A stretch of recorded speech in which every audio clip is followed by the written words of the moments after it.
Hello friends and members, welcome to a misty morning here in the beginning of May. Wanted to do a little walkthrough of the garden, see what's going on. So we have arrived in the abundance of the year, a peak moment, and just wanted to take a look at a couple things going on here, some wins, some challenges, and just some learning opportunities. So first stop here is our summer squash, and let's get a better angle here. Summer squash, going down, and pretty interesting little situation going on here. Summer squash is always a bit of a roulette. Can either be incredibly productive and abundant for a period of time, or it can easily get knocked out by pests. And this bed was a micro example of why diversity, even on the simplest scale, is important, because we planted two varieties, one which was more like a zucchini actually, and one which is a yellow summer squash, Zephyr and the Dunja. And down here, I don't know how well you can see, but this is the remnants of some summer squash, or the zucchini type, which has just been completely decimated by cucumber beetles.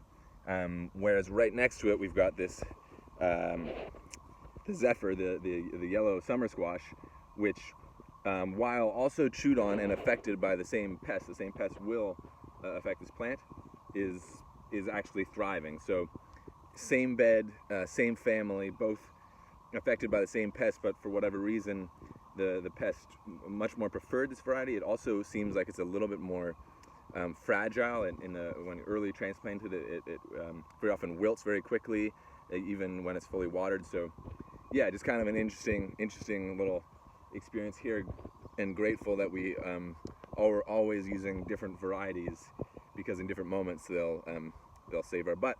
So some good summer squash coming our way, a little bit less than might have been, but it still looks like it's going to be a good crop. So that's the good news. Okay, let's see what else we got going on. Moving along here, cue the fast forward fun music.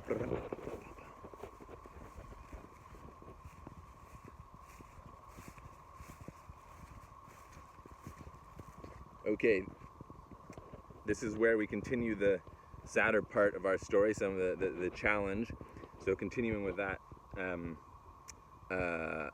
that piece there around the cucumber beetles, these are some cantaloupes that are struggling under the same cucumber beetle, same family plants.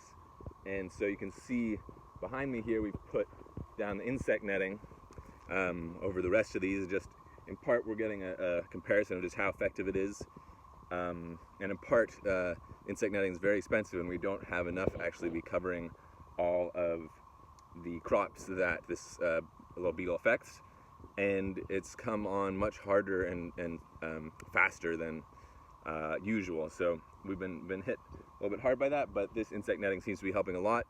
A little bit later in the season, we'll have to take it off, because we need the insects to pollinate all of our cucurbits, or at least a lot of them. These are the cantaloupes, which need to be pollinated. There's a few of them that can self-pollinate, but yeah. So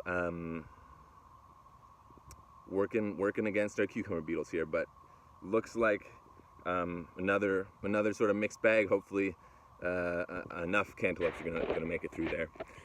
Okay, let's see if we can find a purely positive story here. I think I know a place, and actually I didn't plan this, but it seems like we're just going on the cucurbit theme here. So in we go into one of our portals here. Woo! Crazy camera moves. Okay, here we are, another cucurbit, the cucumber, one of my favorite plants here.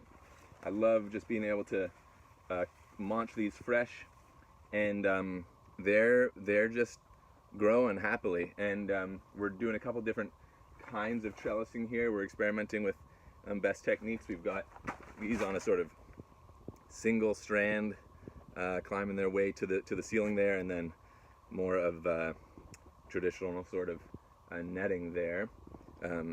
So happy about this. Okay, let's go check out one more spot here.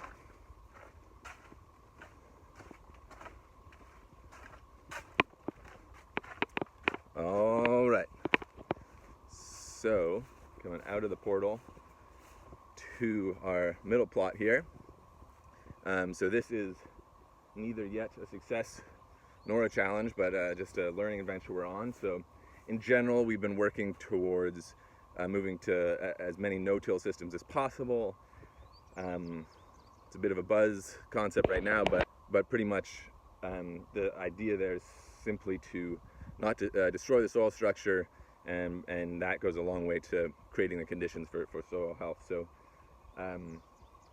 one thing that we got to work with when doing that is incorporating cover crops. So cover crops are another core part of good soil health practices.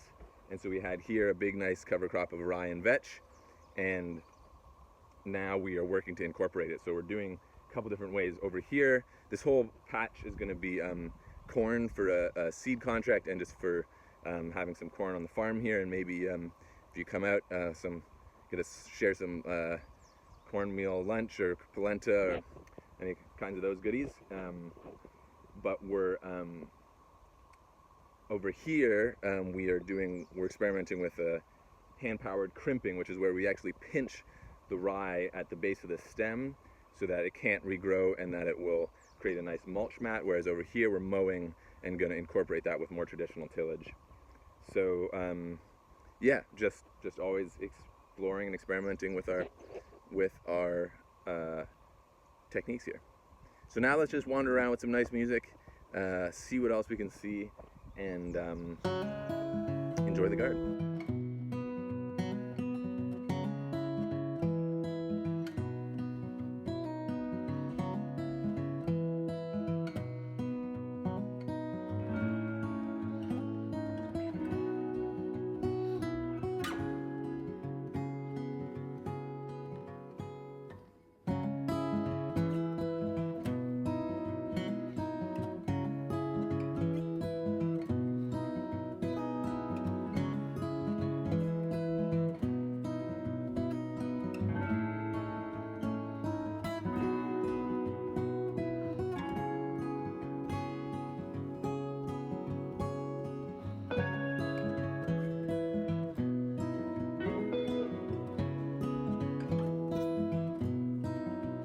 All right, thank you, friends and members.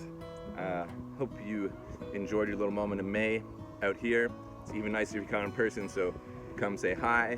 We've still got more abundance to share with any neighbors and friends who might enjoy this life-giving food, so please spread the word, nudge your friends, nudge your family, get them on the full table train, and we'll see you soon, hopefully out here.